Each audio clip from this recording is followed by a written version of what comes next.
एक बहू और 1000 नखरे। सुबह के 8 बज रहे हैं। गोकुल निवास की रसोई में मीना पसीने से तरबतर होकर नाश्ता बना रही है, जबकि डाइनिंग टेबल पर सरोज देवी अपनी आंखों पर चश्मा चढ़ाए बहू के आने का इंतजार कर रही है और कहती है, मीना, आज फिर 8 बज गए। वो महारानी अभी तक सोकर नहीं उठी क्या? सूरज सिर पर आ गया है और हमारी नई बहू के नखरे खत्म ही नहीं हो रहे। माँ जी, मैंने 3 बार दरवाजा खटखटाया, पर अंदर से जवाब आया कि अभी ब्यूटी स्लीप चल रही है। अब आप ही बताइए, मैं क्या करूं? मैं तो तंग आ गई हूँ इसके रोज रोज के ब्यूटी स्लीप से। पता नहीं आज के जनरेशन के बच्चों को ये क्या लत लगती जा रही है। तभी सीढ़ियों से तानिया उतरती है। उसके हाथ में आईफोन है और चेहरे पर महंगा फेस मास्क। उसने रेशमी नाइट सूट पहना है, जिसे देखकर सरोज देवी का पारा चढ़ जाता है। तानिया सबसे एक ही बोलती है, गुड मॉर्निंग एवरीवन। वैसे मॉर्निंग तो गुड नहीं है, क्योंकि रात को एयर प्यूरिफायर ने काम करना बंद कर दिया था। मेरी स्किन कितनी डल लग रही है ना? बहू, यहाँ स्किन नहीं, रसोई की इज्जत डल हो रही है। इस घर की रस्म है कि बहू सूरज उगने से पहले उठती है और रसोई संभालती है। तुम यहाँ फेस मास्क लगाकर घूम रही हो, ये क्या तरीका है? तानिया ने बड़े नखरे से कुर्सी खींची और उस पर बैठ गई। उसने मेज पर रखी पराठों की थाली को ऐसे देखा जैसे वो कोई कचरा हो। रमेश जी ने अखबार के पीछे से नजरें घुमाई। फिर तानिया नखरे भरे अंदाज में कहती है, ओह माय गॉड, ये तेल से लथपथ पराठे। मम्मी जी, क्या आप मेरा कोलेस्ट्रॉल बढ़ाने की साजिश कर रही हैं? मुझे तो एवोकाडो टोस्ट और ओट्स मिल्क चाहिए। इतना ऑयली नाश्ता मैं नहीं कर सकती, मेरी तबीयत खराब हो जाएगी। बेटा, हमारे घर में तो पीढ़ियों से यही नाश्ता बन रहा है। और ये ओट्स मिल्क क्या होता है? दूध तो गाय देती है, ये ओट्स कहां से दूध देने लगे? आर्यन चुपचाप अपनी प्लेट में नजरें गड़ाए बैठा था। उसे पता था कि अगर उसने मुंह खोला तो आग और भड़क जाएगी, पर सरोज देवी ने उसे बीच में घसीट ही लिया और आर्यन से कहती है, आर्यन, देख रहा है अपनी बीवी के नखरे? कल इसे मोगरे की महक से एलर्जी थी, परसों इसे मंदिर की घंटी से सिर दर्द था, और आज इसे हमारे खाने से दिक्कत है। आखिर ऐसे कैसे चलेगा बेटा? मैं तो इसके रोज रोज के नखरे से पागल हो जाऊंगी। थोड़ा समझा इसको। माँ, वो तानिया को थोड़ा वक्त लगेगा एडजस्ट होने में। तानिया प्लीज आज खा लो ना, भाभी ने बड़ी मेहनत से बनाया है। देखो, अगर तुम्हें तबीयत खराब होने का डर है तो थोड़ा कम ही खाना। आर्यन की बातें सुनकर तानिया ने अपनी उंगली की टिप से पराठे को छुआ और फिर नाक सिकोड़ ली। उसने अपने फोन में कुछ टाइप किया और फिर जोर से आह भरी, जैसे उस पर कोई पहाड़ टूट पड़ा हो। फिर कहने लगी, मेहनत तो जिम में भी होती है आर्यन, पर उसका मतलब ये तो नहीं कि मैं कुछ भी अनहेल्दी खा लूं। मम्मी जी, मेरे लिए अलग से हिमालयन पिंक सॉल्ट मंगवा दीजिए। मुझे नॉर्मल नमक से ब्लोटिंग होती है, मैं इसे नहीं खा सकती। भाभी, नमक तो नमक होता है, अब हिमालय से मंगवाओ या समुद्र से। यहाँ 100 काम पड़े हैं और आपको नमक के रंग की चिंता है। क्या बच्चों जैसे नखरे कर रही हैं? जो भी है खा लीजिए, आखिर घर के और सभी लोग तो खा ही रहे हैं ना। तानिया ने मीना की तरफ एक तिरछी नजर डाली। उसे पता था कि मीना को जलन हो रही है, क्योंकि तानिया को काम नहीं करना पड़ रहा। दादी ने अपनी लाठी जमीन पर पटकी और हंसने लगी। अरे सरोज, ये तो अभी ट्रेलर है। इस बहू के पास 1000 नखरे हैं और हर नखरे की एक नई कहानी।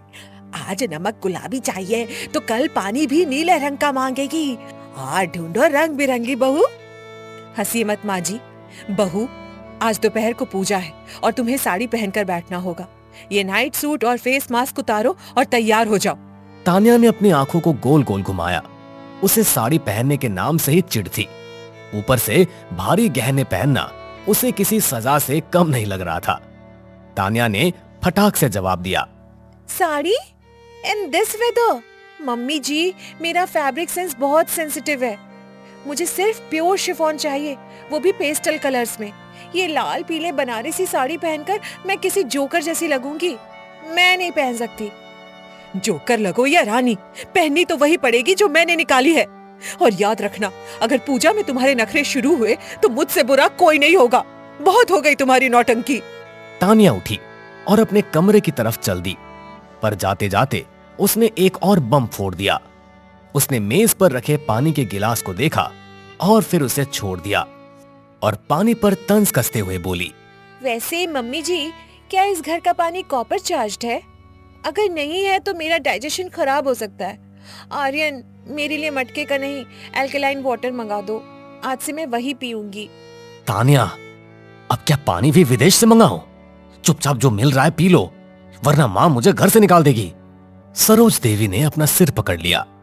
उन्हें समझ ही नहीं आ रहा था कि वो इस नखरेबाज बहू को कैसे सुधारे। उधर रसोई में मीना बुदबुदा रही थी और तानिया अपने कमरे में जाकर अपनी सहेली को कॉल लगाने लगी और कॉल पर बात करते हुए कहती है, यार नेहा, ये घर है या कोई म्यूजियम? यहाँ तो लोग सांस भी पुराने जमाने के हिसाब से लेते हैं। मम्मी जी तो हिटलर की नानी है, हर चीज में डिसिप्लिन। मैं क्या करूं? मुझे कुछ समझ नहीं आ रहा। सुन रही हूँ मैं, जुबान बहुत चलती है तुम्हारी। काश कि तुम्हारा हाथ भी काम में इतना ही चलता। जल्दी तैयार होकर नीचे आओ। तानिया ने फोन रखा और आईने में खुद को देखा। उसने ठान लिया था कि वो सरोज देवी के अनुशासन को अपने नखरों से मात देकर रहेगी। गोकुल निवास की शांति अब पूरी तरह से खत्म हो चुकी थी। तानिया खुद से कहती है, देखते हैं मम्मी जी, आपकी जिद जीतती है या मेरे नखरे। आज की पूजा तो यादगार बनकर ही रहेगी। अभी क्या याद रखेंगी कि कैसी बहू से पाला पड़ा है। दोपहर के 12 बज चुके थे। पंडित जी आ गए थे और पूरा घर अगरबत्ती की खुशबू से महक रहा था। सरोज देवी ने सबको नीचे बुलाया, पर तानिया का कहीं पता ही नहीं था। आर्यन, अपनी बीवी को लेकर आ। पंडित जी मुहूर्त निकाल रहे हैं। अगर वो अब भी तैयार नहीं हुई है तो मैं खुद ऊपर जाकर उसे खींच के लाऊंगी। जल्दी जा। माँ, वो आ रही है, बस थोड़ा टचअप कर रही है। उसने कहा कि लाइटिंग के हिसाब से उसका मेकअप मैच नहीं कर रहा। तभी तानिया नीचे उतरी, पर उसे देखकर सबकी आंखें फटी की फटी रह गई। उसने साड़ी तो पहनी थी, पर उसके साथ उसने सनग्लासेस लगा रखे थे और हाथ में एक छोटा सा बिजली वाला पंखा ले रखा था। अरे, ये जजमान की पत्नी है या किसी फिल्म की शूटिंग से आई हीरोइन? अरे चश्मा उतारिए बहू, भगवान को तो कम से कम सीधा देखिए। सॉरी पंडित जी, ये यूवी रेज बहुत तेज है और मुझे माइग्रेन हो सकता है। और मम्मी जी, इस पंखे के बिना मैं एक सेकंड नहीं बैठ सकती। मुझे गर्मी से एलर्जी है। सरोज देवी का चेहरा गुस्से से काला पड़ गया। उन्हें लगा कि उनके खानदान की नाक कट रही है। रमेश जी ने अपनी हंसी रोकने के लिए अखबार से अपना मुंह पूरी तरह ढक लिया। तान्या, ये तमाशा बंद करो और चुपचाप यहाँ बैठो। ये पंखा और चश्मा अभी इसी वक्त हटाओ, वरना मैं भूल जाऊंगी कि तुम इस घर की बहू हो। बहुत हो गया तुम्हारा नाटक। मम्मी जी, रूल्स तो रूल्स होते हैं, पर हेल्थ इज वेल्थ। अगर मैं बेहोश हो गई तो पूजा अधूरी रह जाएगी। फिर मत कहिएगा कि मैंने नखरे किए। मैं कह रही हूँ, जब मुझे दिक्कत है तो आप क्यों नहीं समझ रही हैं? दादी ने ताली बजाई और खिलखिलाकर हंसने लगी। गोकुल निवास में आज परंपरा और नखरों के बीच एक ऐसा दंगल शुरू हुआ था जिसका अंत किसी को पता नहीं था। फिर दादी कहती है, वाह रे मेरी बहू, 1000 नखरे और एक अकेली सास। सरोज, आज तो तू हार गई। इस लड़के ने तो भगवान के सामने भी अपनी शर्त रख दी। अब आगे क्या होगा, अब भगवान ही जाने। थैंक यू दादी, कम से कम आप तो मुझे समझती हैं। अब पंडित जी, मंत्र शुरू कीजिए, पर थोड़ा फास्ट। मुझे 3 बजे अपना स्किन रूटीन फॉलो करना है। अपने हेल्थ से मैं किसी भी तरह से कोई भी कॉम्प्रोमाइज नहीं कर सकती। सरोज देवी ने हाथ जोड़कर भगवान की तरफ देखा, जैसे वो पूछ रही हो कि उन्हें पिछले जन्म के किस पाप की सजा मिली है। तान्या ने बड़े नखरे से चश्मा थोड़ा नीचे किया और मुस्कुराकर अपनी सास की तरफ देखा। पूजा खत्म हो चुकी है, पर घर का माहौल अब भी गर्म है। सरोज देवी ने तय कर लिया है कि तान्या के नखरों का इलाज काम से ही होगा। उन्होंने अपनी बड़ी बहू मीना को किनारे ले जाकर एक गुप्त योजना बनाई और उसे अच्छे से समझाया और कहा, मीना, आज शाम का पूरा खाना तान्या बनाएगी। और हाँ, रसोई की एसी और पंखा दोनों खराब कर दो। जरा देखे इसके नखरे गर्मी में कितने टिकते हैं। जब गर्मी में खाना बनाएगी तब इसकी सारी नौटंकी खत्म हो जाएगी। माँ जी, ये तो बहुत अच्छा आइडिया है। वैसे भी इसे हाथ लगाने की आदत नहीं है।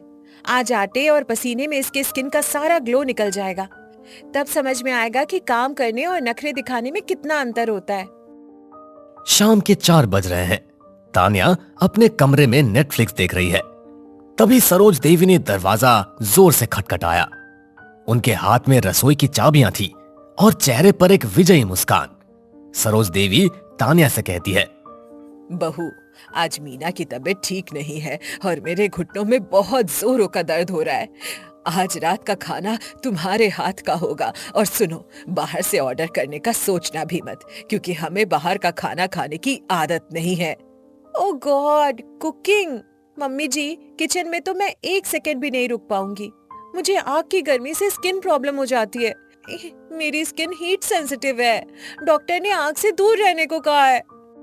सरोज देवी ने तान्या की बातों को अनसुना कर दिया और उसे खींचकर रसोई में ले गई। रसोई में घुसते ही तान्या ने अपनी नाक पर रुमाल रख लिया, क्योंकि वहां उमस बहुत ज्यादा थी। वो खुद को बहुत ज्यादा असहज महसूस कर रही थी। What? यहाँ पंखा क्यों नहीं चल रहा? और ये लाइट इतनी डिम क्यों है? आर्यन, जल्दी आओ। यहाँ सरवाइव करना मेरे बस की बात नहीं है। आर्यन अभी बाजार गया है। पंखा खराब है और मैकेनिक कल आएगा। अब चुपचाप ये सब्जियां काटो और चूल्हा जलाओ, वरना रात को सबको भूखा सोना पड़ेगा। सरोज देवी बाहर जाकर सोफे पर बैठ गई और छिपकर रसोई का नजारा देखने लगी। तान्या ने बड़े नखरे से अपने रेशमी दुपट्टे को कमर में बांधा और चाकू उठाया, जैसे वो कोई तलवार हो। ये चाकू कितना बेकार है। और ये प्याज, छी, इसकी स्मेल मेरी नाक में घुस जाएगी। मम्मी जी, क्या हमारे पास टीयर्स फ्री प्याज नहीं है? भाभी, प्याज तो रुलाने के लिए ही होते हैं। जल्दी कीजिए, वरना ससुर जी के आने का वक्त हो जाएगा और उन्हें देर से खाना पसंद नहीं है। अब नखरेबाजी बंद कीजिए। आधे घंटे बाद तान्या का बुरा हाल था। उसका फेस मास्क पसीने से बहकर उसकी गर्दन तक आ गया था। उसने गुस्से में चूल्हा जलाया, पर लाइटर काम नहीं कर रहा था, क्योंकि उसे मीना ने गीला कर दिया था। तान्या परेशान होकर कहती है, हे भगवान, ये लाइटर भी डेड है। क्या इस घर में कुछ भी स्मार्ट नहीं है? मम्मी जी, मुझे माचिस से डर लगता है। इससे विस्फोट हो सकता है। मैं आग कैसे जलाऊं? कोई दिक्कत नहीं है बहू, डरो मत। माचिस जलाओ और रोटियां तवे पर डालो। और हाँ, याद रखना, रोटियां गोल होनी चाहिए, नक्शा नहीं बनाना है। तान्या ने जैसे तैसे आग जलाई और आटा गूंथना शुरू किया। उसने आटे के परत में अपनी उंगलियां डाली और उसे लगा जैसे वो किसी कीचड़ में फंस गई हो। उसके लंबे नाखून आटे से भर गए। तान्या झुंझला कर कहती है, आर्यन, देखो मेरा मैनिक्योर बर्बाद हो गया। मम्मी जी, ये आटा बहुत चिपचिपा है। क्या हम रेडीमेड रोटियां नहीं मंगवा सकते? तान्या, क्या हुआ? रसोई में इतना धुआं क्यों है? माँ, आपने इसे अकेले यहाँ क्यों छोड़ दिया? ये चाय भी नहीं बना पाती, फिर ये खाना कैसे बनाएगी? आर्यन को देखते ही तान्या ने रोने का नाटक शुरू कर दिया। उसने अपने आटे वाले हाथ आर्यन के सफेद शर्ट पर लगा दिए और उसके गले लग गई। सरोज देवी ये देखकर अपनी जगह से खड़ी हो गई। आर्यन, देखो मम्मी जी मुझसे लेबर वर्क करवा रही है। यहाँ पंखा भी नहीं है और ये प्यास मुझे टॉर्चर कर रही है। मेरी आईलैशेस झड़ने लगी है गर्मी से। Labour work? खाना बनाना कर्तव्य होता है बहू। और आर्यन, तू चुप रह। आज इसे खाना बनाना ही होगा। ये इसके नखरों का डिटॉक्स है। तू बीच में मत पड़। तान्या ने अचानक एक गहरी सांस ली और अपनी आंखें पोंछी। उसके दिमाग में एक नया नखरा आया। उसने गैस बंद की और बड़े स्टाइल से अपनी गीली जुल्फें पोंछ ली और कहती है, ओके मम्मी जी, अगर आप चाहती है कि मैं कुक करूं तो मैं करूंगी, पर मेरा एक प्रोफेशनल कॉन्ट्रैक्ट है। मुझे किचन में ब्लूटूथ स्पीकर्स और एर्गोनॉमिक चेयर चाहिए, वरना मेरा पोस्चर खराब हो जाएगा। अरे भाई, ये रसोई है या जिम? बहू, जो है उसी में बना लो। हम सबको भूख लगी है, अब और कितना इंतजार करवाओगी? पापा जी, बिना म्यूजिक के मेरे पॉजिटिव एनर्जी खाने में नहीं जाएगी, और अगर खाना नेगेटिव बना तो आप सबको फूड पॉइजनिंग हो सकती है। चॉइस आपकी है, जैसा कहें। दादी अपनी व्हील चेयर पर रसोई तक आई और तानिया के आटे वाले चेहरे को देखकर जोर से ठहाका लगाया। उन्हें तानिया के पलटवार में बड़ा मजा आ रहा था। दादी बोली, सरोज हार मान ले, तेरी बहू ने हेल्थ और हाइजीन का ऐसा खेला खेला है कि तू कुछ नहीं बोल पाएगी। चल बहू, तू बाहर जा, आज मैं सबको अपनी पसंद का पकौड़ा बनाकर खिलाऊंगी। नहीं माँ जी, आज तो ये बनाकर ही रहेगी। तान्या, जाओ और रोटियां बनाओ, वरना मैं तुम्हारा ये फोन 7 दिन के लिए जब्त कर लूंगी। तानिया का चेहरा उतर गया। फोन जब्त होने की बात सुनकर उसने तुरंत बेलन उठाया। उसने पहली रोटी बेली, ऑस्ट्रेलिया के नक्शे जैसी बनी थी। उसने उसे तवे पर डाला और जानबूझकर उसे जलने दिया। ओप्स, ये तो चारकोल फ्लेवर्ड रोटी बन गई। मम्मी जी, आजकल ये बहुत ट्रेंड में, बॉडी को डिटॉक्स करता है। आप पहली रोटी खाएंगी? आपको अच्छी लगेगी। ये रोटी है या कोयला? तान्या, तुम जानबूझकर ये सब कर रही हो। मीना, जरा चखो तो ये इसने क्या बनाया है। माँ जी, दाल में नमक की जगह इसने पिसी हुई चीनी डाल दी है। ये कह रही है इसे खट्टा मीठा गुजराती टच दे रही है। पूरा घर तानिया के इस कुकिंग एक्सपेरिमेंट से दहल गया। सरोज देवी समझ गई कि तानिया को काम सिखाना यानी अपने ही पैरों पर कुल्हाड़ी मारना है। तानिया ने बड़े नखरे से अपना हाथ धोया और लोशन लगाने लगी। सॉरी मम्मी जी, मेरी क्रिएटिविटी शायद आप लोगों के टेस्ट से मैच नहीं करती। अब मैं जा रही हूँ अपना फेस वॉश करने, बहुत टैनिंग हो गई है। ओह गॉड। जा, चली जा। मीना, तू ही बना खाना। इस लड़की के 1000 नखरे सहना आसान नहीं है, पर इसके हाथ का खाना खाना मौत को दावत देना है। तानिया मुस्कुराती हुई अपने कमरे की तरफ चली गई और आर्यन को आंख मार दी। आर्यन ने राहत की सांस ली। सरोज देवी रसोई की चौखट पर माथा पकड़कर बैठ गई, जबकि दादी और रमेश जी दबे पांव हंस रहे थे। महल की ऊंची दीवारें सिर्फ पत्थर की नहीं थी, उनमें पीढ़ियों की कहानियां दबी थी। कुछ गौरव की, कुछ शर्म की, और कुछ जिन्हें कभी बाहर आने की इजाजत नहीं मिली। रात का वक्त, राजस्थान की वीरान पहाड़ियों के बीच खड़ा 200 साल पुराना महल। चांदनी उसके संगमरमर पर चुपचाप बिछी हुई है। अनन्या पहली बार इस महल में कदम रखती है। लाल जोड़े में सजी दुल्हन, लेकिन आंखों में हल्की सी बेचैनी। डरो मत अनन्या, ये घर जितना बड़ा दिखता है उतना ही शांत है। घबराने की बिल्कुल जरूरत नहीं है, तुम आराम से कदम बढ़ाओ। शांत जगहें कभी कभी ज्यादा बोलती हैं, बस आवाज सुनाई नहीं देती। और मैं घबरा नहीं रही, बस इस नई जगह का अवलोकन कर रही हूँ। राजवीर ने इसे मजाक समझा, पर अनन्या ने पहली रात कुछ महसूस किया था। महल में अजीब सी ठंडक थी, जो मौसम से नहीं माहौल से आती है। मुख्य हॉल में राजमाता देवयानी बैठी है, सफेद साड़ी, तीखी आंखें। शाही खानदान में स्वागत है। यहाँ इज्जत सबसे ऊपर होती है और सवाल कम पूछे जाते हैं। इज्जत सवालों से नहीं गिरती, गलतियों से गिरती है। मैं सिर्फ सच जानना चाहूंगी। कमरे में सन्नाटा फैल गया। नई बहू ने पहली मुलाकात में ही सीधी रेखा खींच दी थी। राजमाता की आंखों में हल्की चमक आई, जैसे शिकार और शिकारी आमने सामने हो। इतने में रणविजय सिंह हाथ में पुरानी फाइल लिए हुए धीरे धीरे अंदर आते हैं और अनन्या से कहते हैं, इस घर में जो दिखता है वही सच होता है। बाकी बातों में पढ़ना अच्छी बात नहीं है, इसलिए मेरी मानो तो तुम बस अपने काम से काम रखना। अगर सब कुछ आईने की तरह साफ होगा तो कुछ छुपाने की जरूरत भी नहीं होगी। और मैं तो बस समझना चाहती हूँ, उलझना नहीं। अनन्या की आवाज में विद्रोह नहीं था, सिर्फ जिज्ञासा थी। पर कई बार जिज्ञासा सबसे खतरनाक हथियार बन जाती है।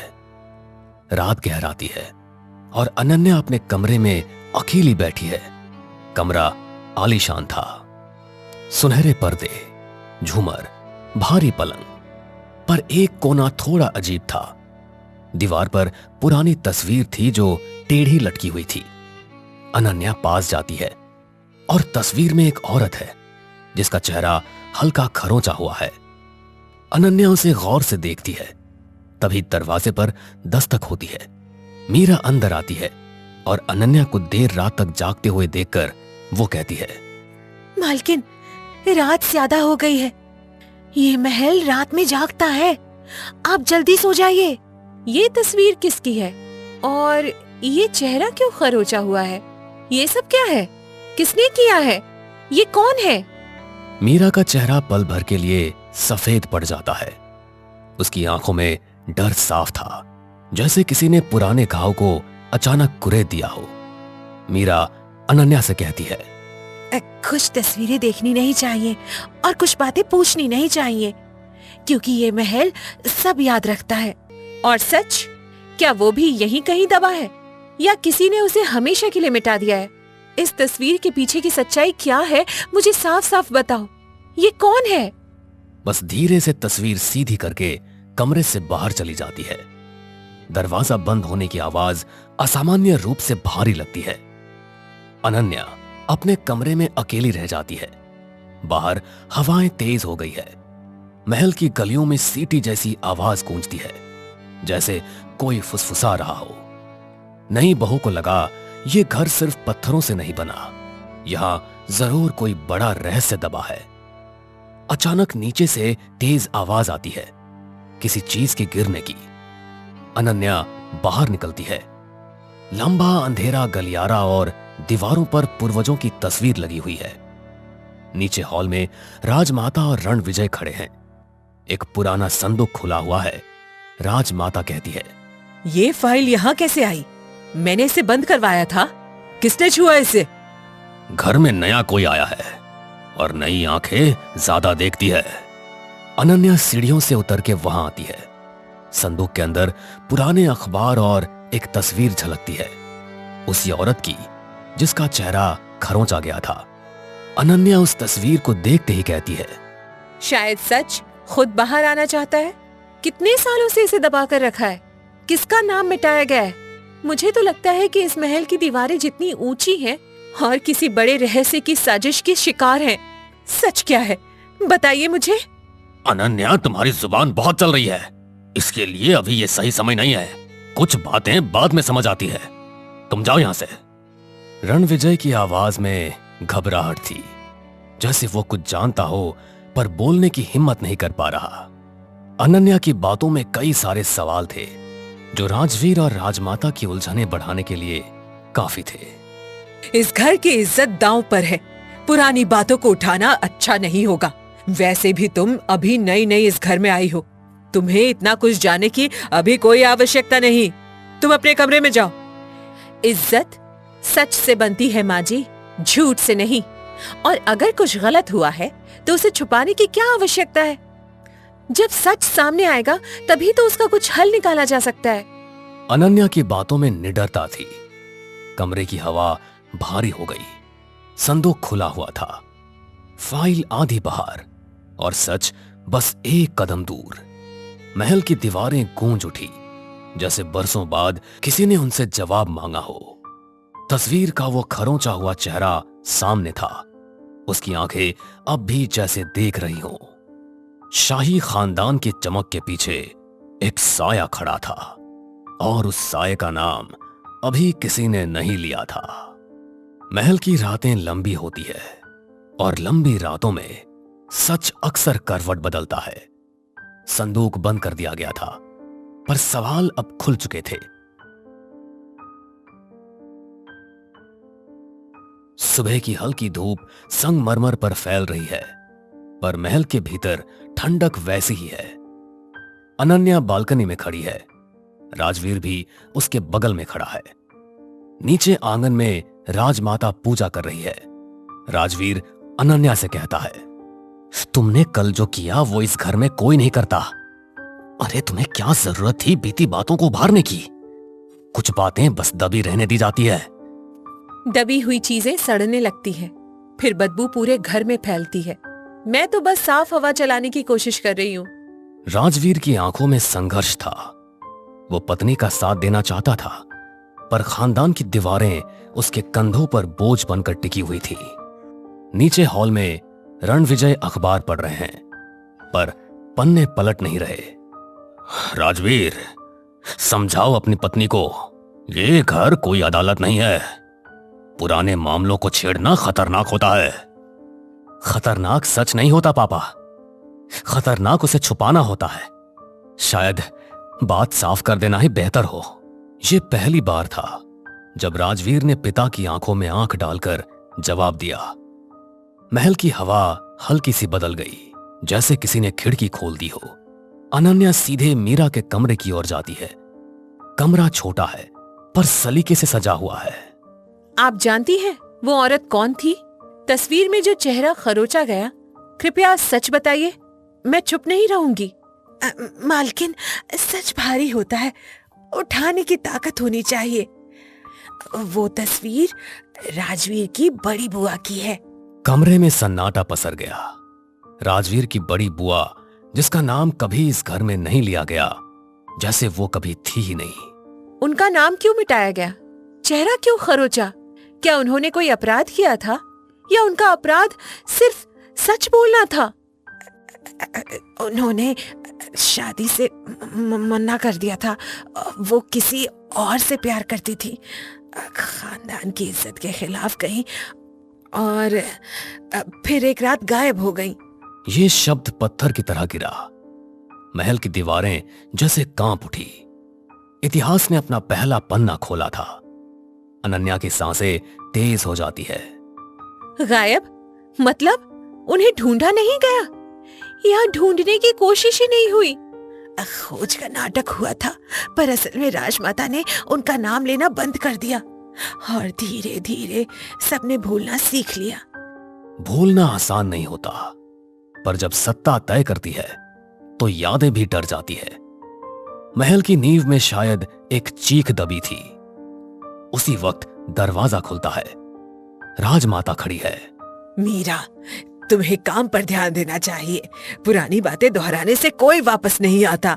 पर सच्चाई वापस आ सकती है, और अगर वो जिंदा हो तो? क्या आपने कभी सोचा? राजमाता की आंखों में पहली बार हल्की घबराहट चमकी, जैसे किसी ने बंद दरवाजे पर जोर से दस्तक दे दी हो। वो जिंदा नहीं है। उनका फैसला उनका था। घर छोड़ने की सजा घर से नाम मिट जाना होती है। सजा? प्यार करने की या अपनी जिंदगी चुनने की? शब्द तीर की तरह निकले। राजमाता का चेहरा सख्त हो गया, पर उनकी उंगलियां कांप रही थी। सच कभी पूरी तरह मरता नहीं। तभी राजवीर अंदर आता है और कहता है, दादी, क्या बुआ सच में घर से भागी थी या उन्हें जाने पर मजबूर किया गया? सच क्या है, बताइए। बस, इस घर में मेरी बात अंतिम है। कुछ सच घर तोड़ देते हैं और कुछ झूठ घर को अंदर से खोखला कर देते हैं। राजमाता की तेज तर्रार बातों से राजवीर ने यह महसूस किया कि उसकी चुप्पी अब टूटने लगी थी। इतने में रणविजय भी कमरे में आ जाते हैं और कहते हैं, सच इतना सरल नहीं है। उस रात एक हादसा हुआ था। झगड़ा काफी ज्यादा बढ़ गया था और वो सीढ़ियों से नीचे गिर गई थी। तो ये बात आज तक छुपाई क्यों? इसे हादसा क्यों नहीं बताया और नाम क्यों मिटाया? अनन्या के ताबड़तोड़ सवालों से कमरा भारी हो गया था। आज पहली बार आधा सच सामने था, पर आधा सच अक्सर पूरे झूठ से ज्यादा खतरनाक होता है। रणविजय जवाब देते हुए कहते हैं, वो गिरने से पहले चिल्ला रही थी और कह रही थी कि वो पुलिस के पास जाएगी और मेरे इस खानदान की सच्चाई उजागर करेंगी। और फिर क्या हो गया? हादसा। इसमें किसी की कोई गलती नहीं है। अनन्या की रूह कांप उठी। यह सिर्फ इज्जत की कहानी नहीं थी, यह सत्ता, डर और चुप्पी की कहानी थी, और शायद अपराध की भी। राजवीर पीछे हट जाता है और फिर कहता है, मतलब हम सालों से झूठ जी रहे थे और बुआ का नाम लेकर इसलिए मिटाया ताकि सवाल खत्म हो जाए? ये तो बहुत बड़ी साजिश लग रही है। भला अपनी ही बेटी के साथ कोई ऐसे कैसे कर सकता है? मैंने इस घर को बचाया है, क्योंकि अगर सच बाहर आ जाता तो सब खत्म हो जाता। महल की दीवारों पर दरारें साफ दिखने लगी थी। राजमाता की मजबूती पहली बार कमजोर हुई और अनन्या ने महसूस किया, सिर्फ अपराध नहीं होता, कभी कभी डर से लिया गया फैसला भी होता है। अब तो ऐसा लग रहा था जैसे सच खुद साफ होने लगा हो। शाही खानदान की नींव हिल चुकी थी। अब फैसला होना था, सच बाहर आएगा या एक और नाम मिटा दिया जाएगा। रात फिर से उतर आई थी। महल के आंगन में अजीब सी बेचैनी तैर रही थी। सच आधा बाहर आ चुका था, बाकी आधा अब किसी के सीने में धड़क रहा था। बिजली कड़कती है, बारिश की बूंदें गिरने लगती है। अनन्या उसी खरोंची हुई तस्वीर के सामने खड़ी है। राजवीर पीछे खड़ा है, चुपचाप खड़ा है। फिर अनन्या कहती है, हादसा कभी अचानक नहीं होता, उससे पहले बहुत कुछ होता है। क्या उस रात सिर्फ बहस हुई थी या कुछ और? अनन्या, मुझे सच जानना है। चाहे वो इस घर को तोड़ दे चाहे जोड़ दे, मुझे इससे कोई मतलब नहीं है। मैं बस अब झूठ में नहीं जी सकता। राजवीर के शब्दों में पहली बार डर से ज्यादा साहस था। अनन्या ने महसूस किया अब ये उसकी अकेली लड़ाई नहीं रही, अब ये आने वाली पीढ़ियों की भी लड़ाई थी। हॉल में सब इकट्ठा है। राजमाता कुर्सी पर बैठी है, चेहरा कठोर, और रणविजय खिड़की के पास खड़े हैं। आपने कहा वो सीढ़ियों से गिरी थी, पर गिरने से पहले वो पुलिस के पास जाने की बात क्यों कर रही थी? आखिर किस बात का पर्दाफाश करना चाहती थी? वो परिवार की संपत्ति के कागज देख चुकी थी। उन्हें पता चल गया था कि हिस्से में धोखा हुआ है। कमरे में जैसे किसी ने बम गिरा दिया हो। ये इज्जत का मामला नहीं था, ये तो लालच का मामला था, और लालच खून से भी ज्यादा गहरा दाग छोड़ता है। तभी राजवीर बोलता है, मतलब बुआ को उनका हक दिया ही नहीं गया, और जब उन्होंने आवाज उठाई तो उन्हें चुप करा दिया गया। ये कैसा न्याय है? चुप कराया नहीं, उन्हें समझाया गया था, पर वो घर की मर्यादा तोड़ना चाहती थी, इसलिए ऐसा हुआ। वैसे भी घर की इज्जत हमें किसी के जान से भी ज्यादा प्यारी है। राजमाता का इतना कठोर शब्द सुनकर सबके होश उड़ गए। मर्यादा शब्द तो इस घर में ढाल की तरह इस्तेमाल हुआ था, और घर की इज्जत की तुलना किसी के जान से ज्यादा प्यारी इस वाक्य ने सबको हिलाकर रख दिया था। अनन्या कहती है, मर्यादा के नाम पर अधिकार छीन लेना या किसी की जान ले लेना कहाँ का न्याय है? उस रात क्या हुआ था? सच सच बताइए। देखो, बहस काफी बढ़ चुकी थी। मैंने उनका हाथ पकड़ा, वो छूटकर पीछे हटी और सीढ़ियों से नीचे गिर गई। तो आपने रिपोर्ट क्यों नहीं की? क्यों इसे हादसा घोषित नहीं किया? नाम क्यों मिटाया? अगर पुलिस आती तो संपत्ति, प्रतिष्ठा सब चला जाता। मैंने घर बचाने के लिए ऐसा किया। घर बचा लिया गया, पर इंसान खो गया, और खोई हुई आत्माएं दीवारों में बस जाती है। मीरा आगे बढ़ती है और कहती है, मालकिन आखिरी सांस तक कह रही थी मेरा सच सामने आएगा, पर उस रात उन्हें चुप करा दिया गया। हम सब चुप रहे। चुप्पी सबसे बड़ा अपराधी थी, जिसने सच को दफनाया और सालों तक महल के अंदर को खोखला करती रही। राजवीर कहता है, आज से उनका नाम वापस आएगा। सच स्वीकार करने से घर टूटता नहीं, झूठ से टूटता है। आज फैसला कर लीजिए। राजमाता की आंखों में हार नहीं थी, बस थकान थी, सालों तक सच को दबाने की थकान। ठीक है, कल पुलिस को बयान दिया जाएगा और उनकी संपत्ति का हिस्सा उनके नाम से ट्रस्ट में चला जाएगा। मैंने बहुत साल झूठ को छिपा लिया, अब और नहीं, मैं गवाही दूंगा। सदियों पुरानी दीवारें आज पहली बार शांत थी। राजसी शान अब भी थी, पर उसके नीचे छुपा अंधेरा उजाले में बदल चुका था। सच ने इस खानदान को तोड़ा नहीं, उसे साफ किया, और हवेली जो सालों से फुसफुसा रही थी, आज पहली बार खामोश होकर मुस्कुरा रही थी। भाभी, अरे ओ भाभी, कुछ करो ना, मेरी पीठ में दर्द बढ़ता ही जा रहा है। हे भगवान, क्या हो गया मेरी बच्ची को? रात तक तो सब कुछ ठीक था, सुबह अचानक से क्या हो गया? माँ जी, मुझे तो लगता है कि रितु को फूड पॉइजनिंग हो गई है। क्या क्या कहा? फूड और आगे क्या बोला तूने? मुझे तो नाम तक नहीं बोला जा रहा। पता नहीं कौन कौन सा नया नया रोग आ गया है। हमारे जमाने में तो सिर्फ सर्दी जुकाम बुखार यही सब होता था। अरे माँ जी, फूड पॉइजनिंग, फूड पॉइजनिंग इसका मतलब होता है कुछ गलत खा लेना। इससे पेट में इन्फेक्शन हो जाता है, जिस वजह से पेट दर्द और दस्त जैसी प्रॉब्लम हो सकती है। लेकिन रितु ने कल ऐसा क्या खा लिया था जो उसकी तबीयत इतनी खराब हो गई? भाभी, आप माँ को समझाती रहेंगी कि कुछ करेंगी भी। प्लीज प्लीज कुछ करिए ना, यह दर्द तो मुझसे बर्दाश्त ही नहीं हो रहा।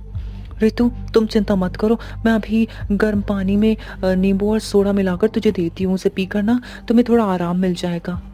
आखिर तूने ऐसा क्या खा लिया था जो उसके पेट पे इतना ज्यादा दर्द हो रहा था, या बात कुछ और ही थी? जाने के लिए कहानी में कुछ दिन पीछे चलते हैं। अरे शीला, देर मत करो, ऐसा करो मुझे और पिताजी को केवल चाय ही दे दो। उसके बाद कुछ भी करती रहना। आज दुकान का माल लाना है, वो आने वाला है। मालिक ने जल्दी आने को बोला था, लेकिन लगता है इन रोटियों के चक्कर में देर हो जाएगी। हाँ बहू, हम दोनों को चाय ही दे दो, बाद में रोटियां सेकती रहना, लेट हो जाएंगे। अगर हम लेट हो गए तो आज की कमाई भी नहीं मिलेगी। चाय तो बनकर तैयार ही है पिताजी। साथ में मैं आप दोनों के लिए एक एक रोटी भी ले आ देती हूँ। दिन भर बाहर जाकर आप लोगों को काम करना है, केवल चाय पीने से कुछ नहीं होगा। इससे ना एसिडिटी भी हो जाएगी। मनोज और रवि अभी खा ही रहे थे कि तभी आसमान में काले बादल घिरने लगे। लीजिए पिताजी, बस इसी की कमी थी। लगता है आज हम समय पर दुकान नहीं पहुंच पाएंगे। हे भगवान, थोड़ा थम जाना, अभी मत बरसना। हम दुकान पर पहुंच जाएं तब भी बरस लेना, जी भर के बरस लेना। अरे अरे दादाजी, आप तो बिल्कुल वो वाले गाने की तरह बात कर रहे हो। मेरी प्यारी गुड़िया, तेरे दादा को गाना गाना नहीं आता है? अच्छा, या तो बता कौन सा गाना था वो? अरे वही, थम के बरस ओ चला, थम के बरस। आगे की लाइन तो मुझे याद ही नहीं आ रही है दादाजी। अरे पिताजी, आप भी कहाँ इसकी बातों में फंस गए हैं। बारिश शुरू हो गई तो आप दोनों को देर हो जाएगी। चाहिए। हाँ पिताजी, चलिए चलते हैं। दोनों बाप बेटे जल्दी मोहनलाल की दुकान की तरफ निकल पड़ते। वो दोनों उसकी दुकान पर ठेला चलाने और सफाई धुलाई का काम करते थे, जहां उन्हें ना दो ढंग का पैसा मिल पाता था, ना ही इज्जत मिल पाती थी। इसके बावजूद भी वो वहां पर काम करने के लिए मजबूर थे। आइए आइए, अरे आइए आइए, ओहो भाग मेरे, आ जाइए। जो आप दोनों पधारे, बताइए क्या सेवा करूं आप लोगों की? मालिक, ऐसा कहकर हमें शर्मिंदा मत करिए। रास्ते में बारिश हो रही थी, इस वजह से थोड़ी देर हो गई। आप बस जल्दी बता दीजिए कौन कौन सा सामान किसके यहाँ पर पहुँचाना है। अरे निकम्मो, अरे मैंने तुम दोनों को आज जल्दी आने को बोला था, फिर भी तुम लोगों ने इतनी देर कर दी। ऊपर से बारिश का बहाना दे रहा, और बरसात के मौसम में बारिश नहीं होगी तो क्या फूल झड़ेंगे? हाँ मालिक, आप नाराज मत होइए, जल्दी जल्दी काम बता दीजिए, हम भी ना देर करे सारा काम कर देंगे। वैसे भी बारिश का कोई ठिकाना नहीं होता, कभी भी शुरू हो सकती है, तो दुकानदारों तक माल पहुंचाना और मुश्किल हो जाएगा। अरे वाह, आप तो हमें ही ज्ञान देने लगे। लगता है आपको अपनी नौकरी प्यारी नहीं है, हाँ? तो ऐसा करते हैं, आज से आप दोनों की छुट्टी कर देते हैं। क्यों मनोज जी, ठीक है ना? मालिक मालिक माफ कर दीजिए, सेवा मालिक माफ कर दीजिए, मेरा वो मतलब नहीं था। दया कीजिए, दया कीजिए मालिक, हमें काम से मत निकालिए, घर चलाना बहुत मुश्किल हो जाएगा। चलो ठीक है, नहीं निकालता, लेकिन ध्यान रहे आज के बाद मुझे ज्ञान देने की कोशिश मत करना। हाँ, अब जाओ, जाकर दुकानदारों तक सामान पहुंचाओ, और ध्यान रहे चीनी की बोरियां गीली ना हो पाए। मालिक आप चिंता मत करिए, सब कुछ एकदम ध्यान से करेंगे। मोहनलाल की थोक के किराने की दुकान थी, जहां वो छोटे मोटे दुकानदारों को सामान पहुंचाया करता था। रवि और मनोज मौसम का मिजाज देखते हुए जल्दी जल्दी डिलीवरी कर रहे थे। अब बस आखिरी डिलीवरी रह गई थी कि बारिश होने लगी। तभी मोहन बोलता है, हे भगवान, सत्यानाश सत्यानाश हो गया इस बारिश का। अब बस आखिरी खेप बची थी। अब जब तक ये बारिश रुकती नहीं तब तक हमें कैसे भी कर माल पहुंचाना होगा। क्या करे कुछ समझ नहीं आ रहा। हाँ पिताजी बिल्कुल सही कही। वैसे तो पिताजी बारिश का मौसम बहुत अच्छा होता है, गर्मी के बाद थोड़ी राहत मिल जाती, लेकिन यह सब भी अमीरों के लिए होता है। हम गरीबों के लिए बारिश का दूसरा नाम आफत है, आफत। हेलो काम चोरो, अभी तक तुम लोगों ने सोहन की दुकान पर माल नहीं पहुंचाया है? वह फोन करके मुझे सुना रहा है। मालिक वो देखिए ठेला। अरे उनके नीचे सामान से भरा पड़ा है, लेकिन बाहर बारिश इतनी तेज हो रही है कि निकलना हमारे लिए बहुत मुश्किल हो जाएगा। सारा सामान खराब हो जाएगा। वैसे भी इसमें ज्यादातर चीनी और चावल की बोरियां है। अगर हम बाहर गए और थोड़ा सा भी पानी पड़ गया तो सब खराब हो जाएगा। अरे काम छोड़ो, जब तुम दोनों को मालूम है कि बारिश का मौसम है तो हाथ पैर जल्दी चलाना चाहिए था, है नहीं तो अब अगर सोहन लाल की पेमेंट नहीं आए तो याद रखना तुम दोनों की आज की दिहाड़ी नहीं मिलने वाली। मालिक ऐसा जुल्म मत कीजिए, बाकी सभी माल तो हमने समय पर पहुंचा दिया था। अब सोहन मालिक के समय में बारिश हो गई तो हम क्या करें। चुप हो जा बिल्कुल।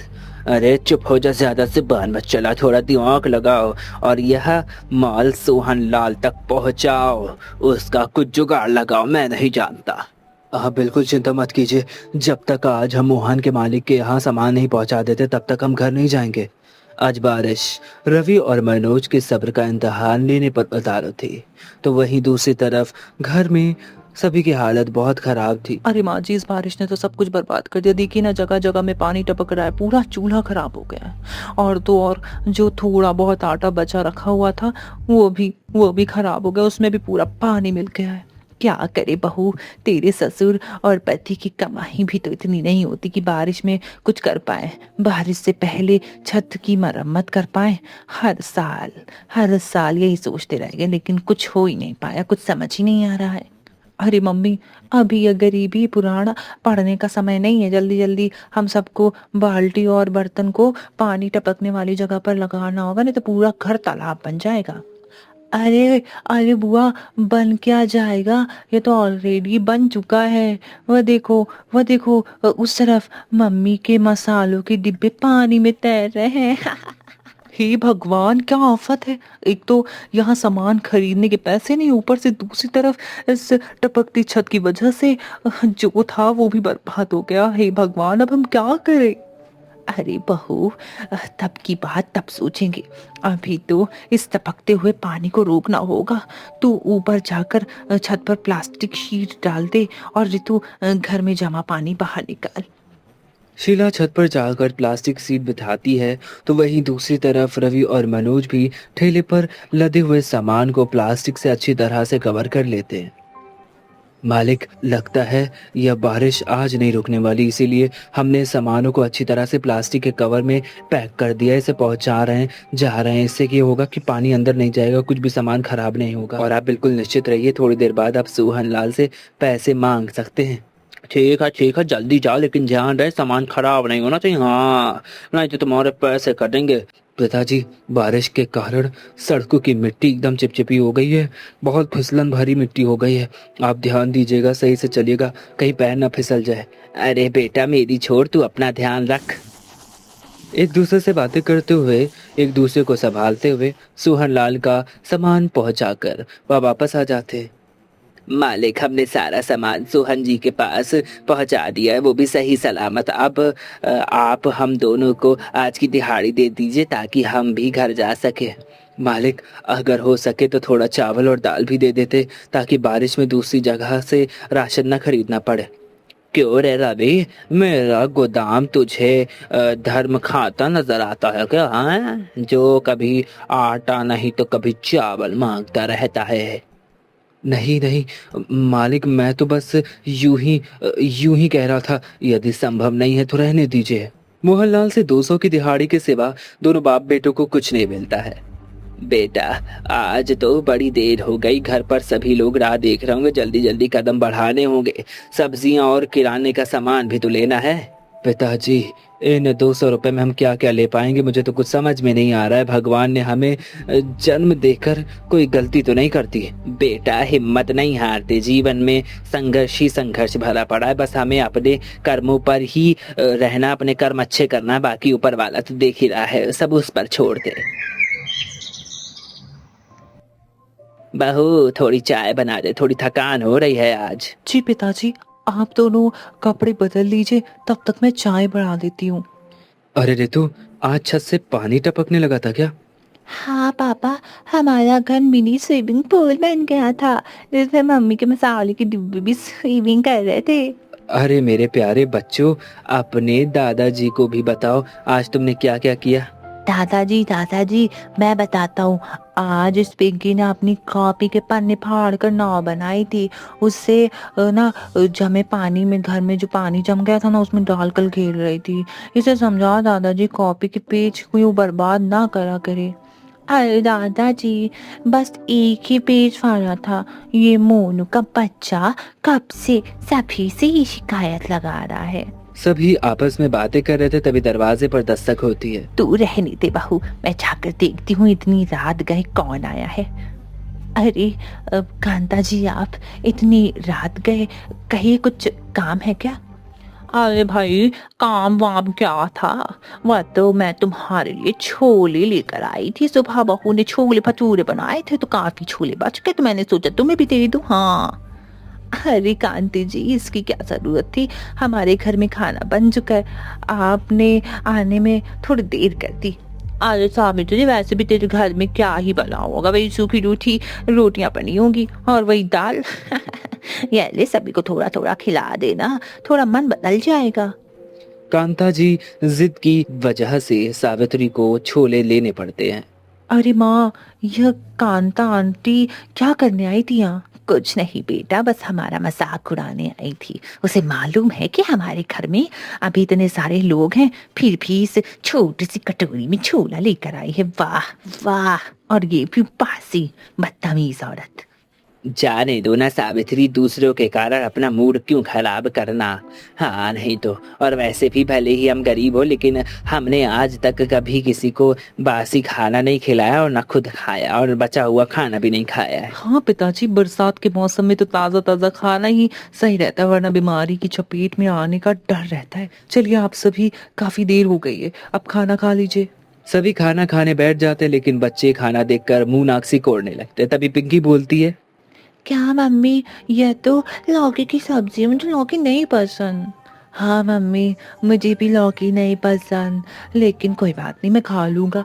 और पिंकी, तू भी खा ले, कल मम्मी हमारे लिए आलू के पराठे बनाएगी, आलू के पराठे, है ना मम्मी? हाँ मेरे बच्चों, जरूर बनाऊंगी आलू के पराठे। हाँ। अरे कोई नहीं, कांता काकी के छोले को हाथ तक नहीं छुआ किसी ने। हाँ, ऐसा करती हूँ, मैं ही खा लेती हूँ।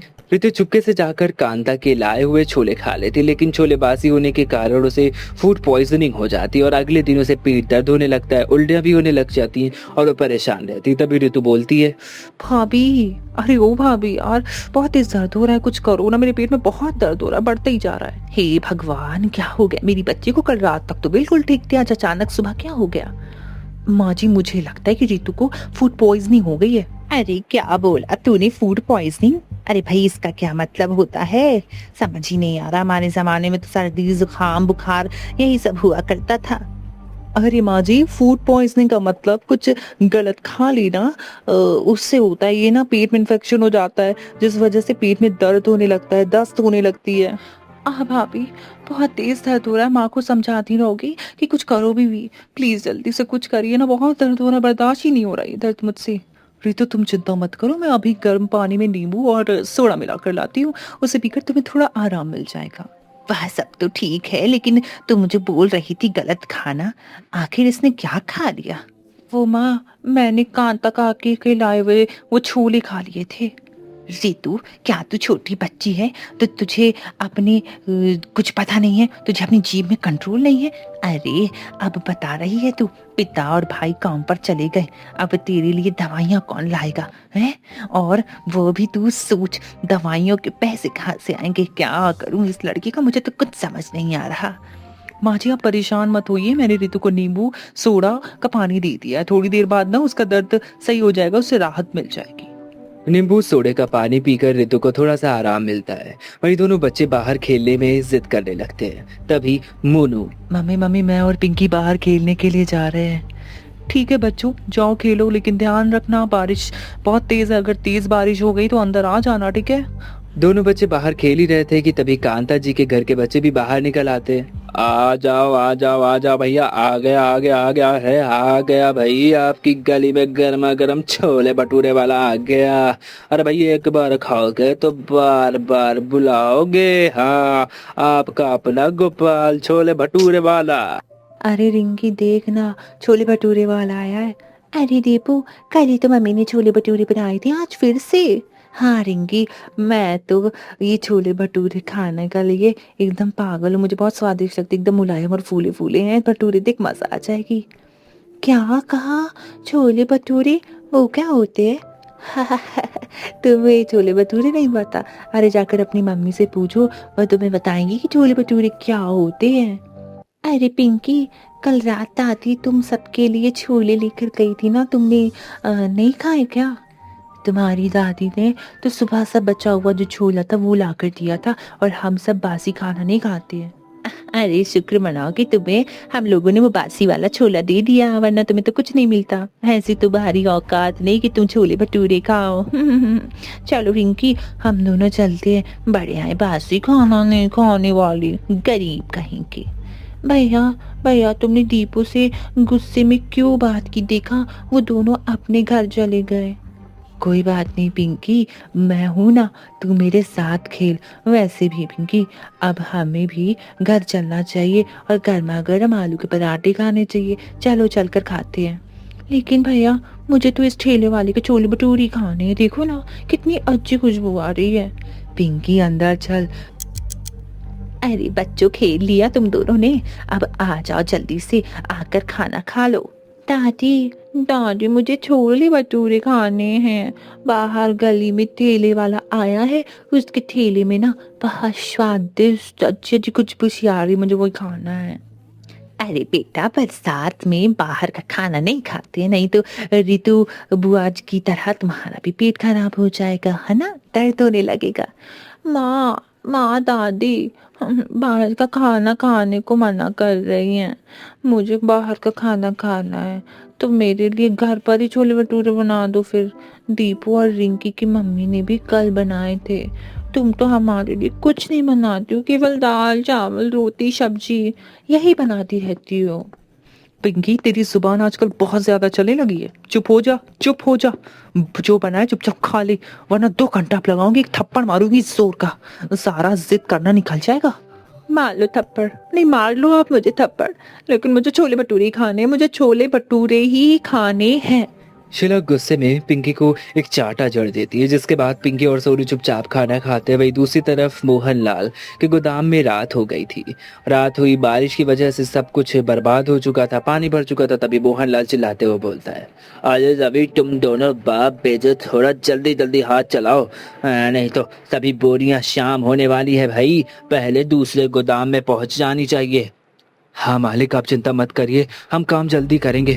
पिताजी, आप केवल बोरियों को सहारा देकर उतारने का काम करिए, बाकी का बाहर ले जाने का काम और थैली में रखने का काम मैं कर लूंगा। बारिश की वजह से जमीन फिसलन भरी हो चुकी है, अगर कोई हादसा हो गया तो हम बहुत परेशान हो जाएंगे। रवि अपने पिता को अभी समझा ही रहा था कि मनोज जी का पैर फिसल जाता है और वह सामान लेकर नीचे गिर जाते हैं। हे भगवान, हे भगवान, हे मेरा पैर। अरे पिताजी, मैंने कहा था कि आप इधर मत आइए। देखा, गिर गए ना, लाइए अपना हाथ दीजिए। आय आय हाय हाय, अरे बेटा बहुत दर्द हो रहा है, ओहो, उठा नहीं जा रहा, रे बाप रे, लगता है लगता है पैरों में बहुत ज्यादा चोट आ गई है। लो अब इनका नया नाटक शुरू हो गया भाई। अरे जब पैरों में ताकत नहीं है तो काम करने क्यों आ जाते? सत्यानाश कर दिया मेरे सामानों का है, नहीं तो अब इसकी भरपाई कौन करेगा? अरे मालिक शांत हो जाइए, एक तो पिताजी के पैरों में इतनी दोस्त से चोट लग गई है और आपको बस अपने सामान की पड़ी है। क्या आपकी नजरों में इंसानों का कोई मोल नहीं? अरे तुम जैसे कीड़े मकोड़े को क्या किस तो पड़ी है भाई? चुप रह। वैसे भी आधी से ज्यादा दुनिया तुम जैसे कीड़े मकोड़ों से भरी पड़ी। अगर दो चार को कुछ भी हो जाता है तो क्या फर्क पड़ता है भाई? मालिक बहुत बोल लिया आपने। आप हमें कोई मुफ्त में पैसे नहीं दे रहे, हम काम करते हैं उसके बदले में मेहनती मिलती है हमें, वो अभी आधे दाम पर। कल से हम दोनों आपकी दुकान पर कोई काम नहीं करेंगे, नहीं आएंगे हम आपकी दुकान पर काम करने। अरे जहाँ इंसानों को इंसान नहीं समझा जाता वहाँ वहाँ अपना खून जला के क्या फायदा? अरे हाँ हाँ भाई, जाओ जाओ जाओ जाओ जाओ जाओ, जल्दी जाओ, निकल जाओ। देखता हूँ तुम दोनों को कौन काम देगा। आखिर में रोते हुए गिड़गिड़ाते हुए हाथ फैलाते हुए मेरे पास ही आना है तुम दोनों को। रवि अपने पिताजी को ठेले पर लेटा देता है और वापस घर आ जाता है। सावित्री उनका हाल देखकर बोलती है, अरे बेटा इन्हें क्या हुआ? कुछ नहीं माँ, कीचड़ में इनका पैर फिसल गया था, थोड़ी सी चोट आ गई है। तुम इनका ध्यान रखो, मैं और शीला पास के क्लिनिक में जाकर आते हैं।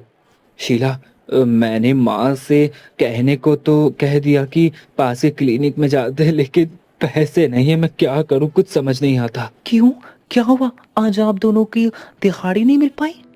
रवि शीला को गोदाम के पास हुई सारी बात बताता है।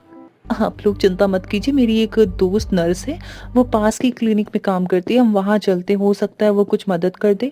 शीला अपनी दोस्त मीनल से मदद मांगती है। मनोज जी के पैरों को देखने के बाद मीनल कुछ दवाइयाँ लिखती है। शीला, आंचल के पैरों में फ्रैक्चर तो नहीं है लेकिन मोच जरूर आई है, और गर्म पट्टियां बांध देती हूँ और कुछ दवाइयाँ लिख देती हूँ जिससे इन्हें आराम मिल जाएगा। बस ध्यान रखना कि अपने पैरों में ज्यादा जोर ना दे। ठीक है मीनल, चल मैं तुझे तेरे क्लिनिक तक छोड़ देती हूँ, तुझसे कुछ बातें भी कर लूंगी। चल आजा, दवाइयाँ भी वहीं से ले लूंगी, चल आजा, जल्दी से आजा। अरे शीला, तेरे ससुराल का इतना बुरा हाल कैसे? वह सब छोड़ मीनल, बीती बातों को दोहराने से कोई कुछ नहीं होने वाला सिवाय दर्द के। हाँ, क्या बताऊँ? अगर तुझे सच में मेरी इतनी चिंता है तो यह बता कि तू मेरी मदद करना चाहती है। तू मेरे लिए कोई काम ढूंढ देना मीनल। देख शीला, मेरे पास तेरे लायक कोई काम नहीं है, लेकिन हाँ तेरे पति के लायक ज़रूर काम होगा। मैं जिसके क्लिनिक में काम करती हूँ ना, वहाँ पर एक नया हॉस्पिटल बनाया है, तो वहाँ के लिए ईमानदार सिक्योरिटी गार्ड की तलाश है। डेली के ज़्यादा तो नहीं, लेकिन 500 रुपये मिल जाएंगे। तो कहे तो रवि जी के लिए मैं बात करूँ? मीनल, मीनल तुझे नहीं मालूम तूने मेरे लिए क्या किया है।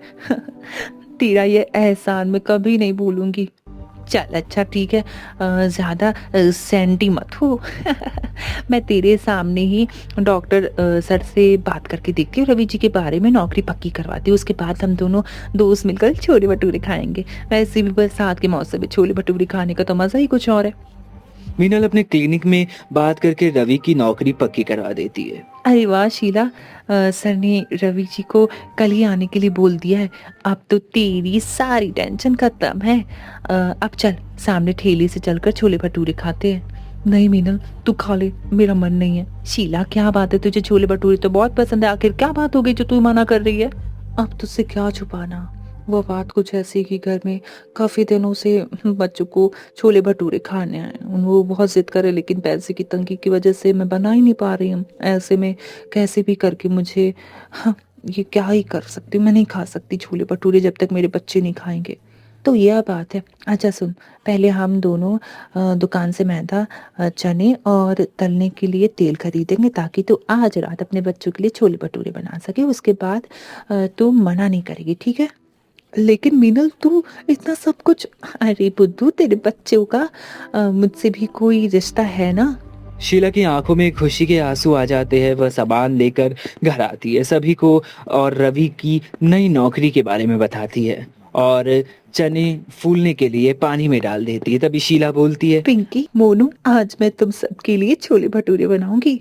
अरे वाह, अरे वाह, फिर तो नई नौकरी मिलने की खुशी दुगनी हो गई है, दुगनी। वाह भाभी, इतनी तेज भूख लगी है, गर्मा गर्म छोले भटूरे खाने में तो मजा ही आ जाएगा।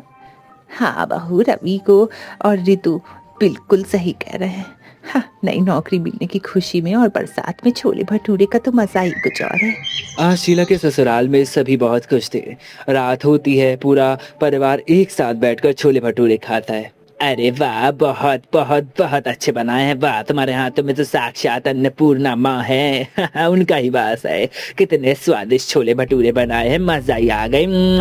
हाँ बहू, तेरे पिताजी बिल्कुल सही बोल रहे हैं, इतने गरम और फूले फूले भटूरे मैंने कभी नहीं खाए। अरे मम्मी, आप तो बेस्ट हो, बेस्ट। कल मैं दीपू और रिंकी को बताऊंगी कि मेरी मम्मी ने भी छोले भटूरे बनाए हैं। हाँ भाभी, ये छोले भटूरे खाकर तो मेरा दिमाग में बस एक ही बात आई है। बोलो तो क्या बात है? भाभी, मैं यही सोच रही थी कि भैया तो कल सिक्योरिटी गार्ड की नौकरी पर जाएंगे, ऐसे में हमारा ठेला तो खाली ही रहेगा, तो क्यों ना हम उस ठेले पर छोले भटूरे बनाकर बेचें, ऐसे में कुछ इनकम भी हो जाएगी और इसके लिए आपको कहीं दूर जाने की ज़रूरत भी नहीं पड़ेगी। बात तो तुम्हारी बिल्कुल सही है रितु, घर पर रहकर सबकी देखभाल करते हुए यह काम मैं कर पाऊंगी। तो पक्का कहा, कल भैया के काम पर जाने के बाद हम अपना ठेला लगाएंगे। लेकिन शीला, सोच लो, तुम्हारा काम बढ़ जाएगा। अरे बहू की मदद करने के लिए हम सब भी तो हैं, हम सब मिलकर हाथ बटाकर सब काम कर लेंगे, तुझे चिंता करने की कोई जरूरत नहीं है। लगता है हमारे दिन अब सुधरने वाले हैं। अब बहू भगवान का नाम लेकर कल से छोले भटूरे बेचेगी, बिजनेस शुरू करेगी। हाँ हाँ, बिल्कुल अच्छा हो रहा है। अगले दिन पूरे मोहल्ले में शीला के बनाए हुए छोले भटूरे की खुशबू फैल जाती है। अगल बगल से लोग बारिश में गर्मा गर्म छोले भटूरे खाने के लिए शीला के पास आने लगते। तभी कांता बोलती है, अरे तावजी, तूने बताया नहीं, तेरी बहू इतना स्वादिष्ट छोले भटूरे बनाती। वाह भाई, मजा आ गया खाकर। ऐसा करो शीला, मुझे भी 2 प्लेट छोले भटूरे पैक कर दो। जी आंटी, मैं छोले भटूरे पैक कर देती हूँ। कुछ समय बाद ऐसे ही बीतने लगता है और धीरे धीरे शीला का बिजनेस इतना ज़्यादा बढ़ जाता है कि वो मून रोड पर दुकान लगाने लगती है और अच्छा खासा ढाबा खोल लेती है और खूब पैसा कमाती है। इस तरह से अपने ससुराल को बारिश में छोला भटूरा खिलाने के सपने से शुरू हुआ शीला का यह सफ़र अपने खुद के छोले भटूरे के ढाबे में जाकर खत्म होता है। ऐसी और मनोरंजक कहानियों के लिए हमारे चैनल को सब्सक्राइब करें और अगली कहानी किस टॉपिक पर देख रही है, हमें कमेंट सेक्शन में ज़रूर बताएं। धन्यवाद। एक छोटे से शहर में राहुल नाम का एक युवक रहता था। राहुल समझदार था, लेकिन उसके मन में जल्दी अमीर बनने की चाहत बहुत ज्यादा थी। एक दिन राहुल अपने दोस्त अमन और विक्की के साथ चाय की दुकान पर बैठा था। यार राहुल, मेहनत करके पैसे कमाने में बहुत समय लग जाता है। सही कह रहा है, अगर जल्दी अमीर बनना है तो बड़ा कुछ तरीका ढूंढना पड़ेगा। लेकिन क्या तरीका हो सकता है? उसी समय तीनों की नजर शहर की एक बड़ी ज्वेलरी शॉप पर पड़ती है। देखो, इस दुकान में रोज लाखों के गहने आते हैं। अगर एक बार हाथ साफ कर दे तो जिंदगी सेट हो जाएगी। लेकिन ये चोरी होगी। डर मत राहुल, बस एक बार कर लेते हैं। लालच धीरे धीरे राहुल के डर पर भारी पड़ने लगता है। तीनों ने कई दिनों तक दुकान पर नजर रखी। रात को 10 बजे दुकान बंद हो जाती है और पीछे वाली गली में कोई नहीं आता। मतलब यही सही मौका है। एक रात तीनों ने अपना पूरा प्लान करने का फैसला किया। जल्दी करो, कोई आ गया तो मुसीबत हो जाएगी। ताला टूट गया है, अंदर चलो। कुछ ही मिनटों में तीनों ने लाखों के गहने बैग में भर लिए। अब हमारी जिंदगी बदल जाएगी। सुबह जब दुकानदार के मालिक को चोरी का पता चला तो उसने तुरंत पुलिस को खबर दी। सर, मेरी दुकान में लाखों के गहने चोरी हो गए हैं। घबराइए मत, हम चोरों को जल्द ही पकड़ लेंगे। पुलिस ने दुकान के सीसीटीवी कैमरे की फुटेज देखी। इन तीनों को पहचानो, जल्द ही ये सलाखों के पीछे होंगे। 2 दिन बाद पुलिस ने राहुल, अमन और विक्की को पकड़ लिया। बहुत चालाक बन रहे थे ना। अब जेल में सोचो अपनी गलती। हमने बहुत बड़ी गलती हो गई है सर, हमें माफ कर दो। जेल की सलाखों के पीछे बैठकर राहुल अपने माता पिता को याद कर रहा था। काश मैंने मेहनत का रास्ता चुना होता। लालच ने तीनों दोस्तों की जिंदगी बर्बाद कर दी। तो दोस्तों, हमें इससे ये सीख मिलती है कि गलत रास्ते से कमाया गया पैसा कभी सुख नहीं देता। मेहनत और ईमानदारी ही जिंदगी का सही रास्ता है। अरे नैना, इस कटोरे में क्या लेकर आई हो? आज कुछ घर में नया बना है क्या? नहीं नहीं, कुछ नहीं, बस ये थोड़ा सा अचार था। अच्छा अच्छा, वैसे भी खुशबू तो काफी अच्छी आ रही है। रुको मैं जरा चख कर देखता हूँ। हाँ क्यों नहीं, खाकर देखो ना। रोटी और दाल के साथ मिलाकर खाना और ज्यादा टेस्टी लगेगा। हाँ, सच में काफी ज्यादा टेस्टी लग रहा है। वैसे कहाँ से खरीद कर लाई हो इसे? अरे आप तो कुछ भी बोलते रहते हो, हर चीज खरीदने की थोड़ी होती है। इसे तो मैंने अपने हाथों से आपके लिए बनाया था। ओह अच्छा, सच में काफी ज्यादा टेस्टी है। क्या बात है, तुम इतना टेस्टी अचार भी बनाती हो? मुझे तो आज ही पता चला। शुक्रिया जी, जो आपने मेरा अचार पसंद कर लिया। अच्छा सुनो नैना, मैं कह रहा था कि कल मेरा दोस्त नीलेश आने वाला है, तो उसके लिए खाने पीने का इंतजाम पहले से कर लेना। ठीक है जी। अगले दिन शैलेश इस रास्ते से ही नीलेश को लेकर घर आता है। चल यार, कुछ खा पी लेते, फिर आराम से बातें कर लेंगे। हाँ क्यों नहीं। अरे नैना, टेबल पर खाना ले आओ। ठीक है जी, अभी लाई। और बता यार, भाभी ठीक है ना? हाँ सब ठीक है। और तू बता, तेरा बिजनेस कैसा चल रहा है? बढ़िया चल रहा है यार, बस खाने पीने के प्रोडक्ट्स की शुरुआत की, देखते क्या रिस्पॉन्स आता है। ये लीजिए, और हाँ, मैं आपका पसंदीदा अचार भी लेकर आई हूँ। भैया आप भी लेंगे क्या? हाँ क्यों नहीं, बिल्कुल। अगर ये अचार शैलेश का पसंदीदा है तो एक बार मैं भी इसे चखकर जरूर देखूंगा। हाँ क्यों नहीं, लीजिए ना, मैं आपकी प्लेट में परोस देती हूँ। अरे वाह भाभी, ये तो सच में बहुत ही ज्यादा टेस्टी अचार है। क्या बात है, आपके हाथों में तो जादू है। शुक्रिया भैया। इस तरह से नीलेश को अब अचार की आदत पड़ गई थी, इसलिए वो शैलेश के घर अक्सर आया जाया करता था। एक बार जब नैना के पास अचार नहीं होता तो नीलेश उसे अचार का सारा सामान ला कर दे देता और अचार बनाने को बोलता। कुछ दिन बाद जब वो वापस अचार के लिए आता है तब भाभी आपका अचार भी ले आना। अब बड़े दिन हो गए मैंने आपके अचार को नहीं चखा, आज तो मैं आपका अचार चक्कर ही जाऊंगा। जी वो लेकर ही आ रही थी। वैसे आज मैंने अचार से ज्यादा टेस्टी कुछ बनाया है। आज मटर पनीर की सब्जी और पूरी बनी है, तो अचार को छोड़िए ना, इसे खाइए। नहीं भाभी, ये सब तो मैं रोज घर में खाता हूँ, पर जो आपका अचार है उसकी बात ही अलग है। मुझे आपका अचार ही खाना है, वो बड़ा ही अच्छा लगता है। अरे यार, नीलेश जी ने मुझे तो फंसा ही दिया। अब क्या करूं, अब मेरा वाला अचार देना ही पड़ेगा।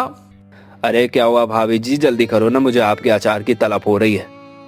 इस तरह से नैना ने नीलेश को अपना अचार लाकर दे दिया, लेकिन ये वाला अचार एकदम घटिया था, जिसकी वजह से नीलेश ने उसकी बुराई कर डाली। अपनी बुराई सुनकर नैना शर्मिंदा हो गई और उसने सच बता दिया। सॉरी जी, मैंने आप दोनों से झूठ बोला था कि वो पहले वाले अचार मैंने बनाए थे। दरअसल इस बार का अचार मैंने बनाया था, इसलिए आपको बिल्कुल पसंद नहीं आया। सच कहूँ तो मुझे अचार बनाने ही नहीं आता। नैना की बात सुनकर शैलेश और नीलेश को बुरा लगा। अगर पहले के अचार नैना ने नहीं बनाए थे तो किसने बनाए थे? क्या नीलेश ने अचार बनाने वाले के बारे में जानने की कोशिश की? किस तरह उन अचार बनाने वाले का जीवन नीलेश के बिजनेस का हिस्सा बन गया? आखिर कैसे एक गरीब का परिवार आम की गुठली, छिलके और शहद और आम के पन्ने से भरपूर अचार के बिजनेस से खुद का पक्का घर बना लेता है? आज की कहानी काफी इंटरेस्टिंग होने वाली है, इसलिए इस कहानी को शुरू से आखिर तक जरूर देखें। तो चलिए इस कहानी को समझने के लिए फ्लैशबैक में चलते हैं। अरे सुमित्रा, मैं जरा इसी गांव में पच्छम के घर जा रहा हूँ, थोड़ी देर से आ जाऊंगा, जब तक तू अपना घर का काम कर ले। अच्छा, कोई काम था क्या? हाँ, वो खेत में बीज का पता करने जा रहा था। पिछली बार उनकी फसल बहुत अच्छी हुई थी, तो हम भी इस बार उन्हीं के बीज बोएंगे। जरा बीज के बारे में ही पता करने जा रहा था मैं। ठीक है जी, आप जाओ और हाँ जल्दी आ जाना, कहीं पूरा दिन वहीं पर मत बिता देना। हाँ ठीक है, वो जरा मेरा गमछा तो लेकर देना। आज तो नमक भी खत्म हो गया है, हल्दी और मसाला भी थोड़ा सा ही बचा है। लगता है बाजार जाना पड़ेगा। धीरज, नीरज और लोकेश तो खेत से आकर थक जाते हैं, वो कहाँ जाएंगे बाजार, मैं ही चली जाती हूँ। अरे चाची आप? हाँ बेटा, थोड़ा सामान खरीदना है तो उसी के लिए आई थी। हाँ क्यों रहे, वैसे भी चाची आज तो हर चीज में बढ़ोतरी हो गई है, पता नहीं महंगाई भी एकदम से क्यों बढ़ जाती है हैं? लेकिन आप चिंता मत करो, आपको तो बस नमक, हल्दी और कुछ मसाले ही लेने, तो ये सब में तो सिर्फ 2 रुपए का ही बढ़ोतरी आया है। ठीक है बेटा, तो मुझे एक पैकेट नमक, हल्दी, 100 ग्राम जीरा दे दो। ये लो चाची, आपका सारा सामान पैक हो गया है। ठीक है बेटा, ये ले तेरे पैसे। अब सुमित्रा अपना सामान लेकर घर की तरफ जाने लगती है, लेकिन रास्ते में धूप के कारण उसे चक्कर आने जैसा लगता है। हे भगवान, ये धूप तो किसी की भी तबीयत खराब कर देगी। ऊपर से चारों तरफ गर्म हवा चल रही है। बस कुछ दूर और चलना है, फिर थोड़ा आराम कर लूंगी। पता नहीं आज चक्कर क्यों आ रहे हैं मुझे। कुछ दूर चलने के बाद अब तो मुझसे चला भी नहीं जा रहा। ऐसा लग रहा अगर एक कदम भी आगे बढ़ाया तो नीचे गिर जाऊंगी। नहीं नहीं नहीं, मैं आगे नहीं जा सकती। मैं यहीं पर थोड़ी देर के लिए बैठ जाती हूँ। क्या बात है, आज माँ अभी तक खाना नहीं लेकर आई? उन्हें आने में इतनी देर क्यों लग रही है? हो सकता है वो दूसरे कामों में व्यस्त हो गई हूँ और लाना भूल गई हूँ। मैं एक काम करता हूँ, खुद ही जाकर घर से खाना लेकर आ जाता हूँ। अरे भैया क्या हुआ, आप कहाँ जा रहे हो? नीरज मैं घर जा रहा हूँ, लगता है माँ अपने काम में फंस गई होंगी, तो उन्होंने शायद खाना लाने में थोड़ी देर हो जाएगी। तो एक काम करता हूँ, मैं खुद ही जाकर लेकर आता हूँ। जब तक तुम दोनों आराम से काम कर लो, मैं तुम्हारा और मेरा खाना भी लेकर थोड़ी देर में आ जाऊंगा। ठीक है, कोई बात नहीं, आप जब तक लेकर आइए आराम से, हम तब तक खेत के कुछ काम निपटा लेते हैं। अरे माँ तू यहाँ, क्या हुआ तुझे, तू ठीक है ना? अब बेटा मैं जरा घर के कुछ सामान लेने दुकान गई थी। आते समय थोड़ा चक्कर आने लगे थे, इसलिए यहीं पर बैठ गई। अरे अरे ये क्या बात हुई? मुझे बताना चाहिए था।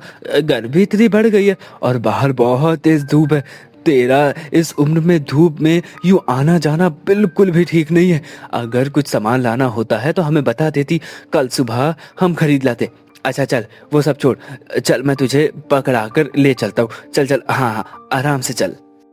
माँ को घर छोड़ने के बाद धीरज खाना लेकर खेत पहुँचता है। अगले दिन से सभी भाई माँ को आराम देने के लिए खुद ही खाना बनाने लगे। लेकिन अगले दिन जब सुमित्रा घर के बाहर झाड़ू लगा रही थी, तभी अचानक नीचे गिर गई। कई घंटों तक वो नीचे ही पड़ी रही। अब उसके तीनों बेटे वहाँ पहुँचे तो दौड़कर उसके पास गए। हे भगवान, ये माँ को क्या हो गया? माँ यहाँ पर क्यों गिरी पड़ी है? माँ उठो माँ, क्या हुआ माँ? लगता है माँ को चक्कर आ गया। रुको भैया, मैं अभी पानी लेकर आता हूँ। माँ कुछ तो बोलो, क्या हुआ है तुझे? नहीं, ये नहीं हो सकता। क्या हुआ भैया? क्या नहीं हो सकता? लोकेश, माँ अब इस दुनिया में नहीं रही। नहीं नहीं, ये नहीं हो सकता। उठो माँ, तुम हमें छोड़कर नहीं जा सकती माँ। उठो, भगवान के लिए अपनी आंखें खोल दो माँ। हे भगवान, ये तूने क्या अटका डाला? इन बच्चों को रोता देखकर तो मुझसे नहीं रहा जाता। अगर मैंने हिम्मत नहीं की तो ये सभी टूटकर बिखर जाएंगे। मुझे इन्हें संभालना ही होगा। माँ तुझे अचानक क्या हो गया माँ?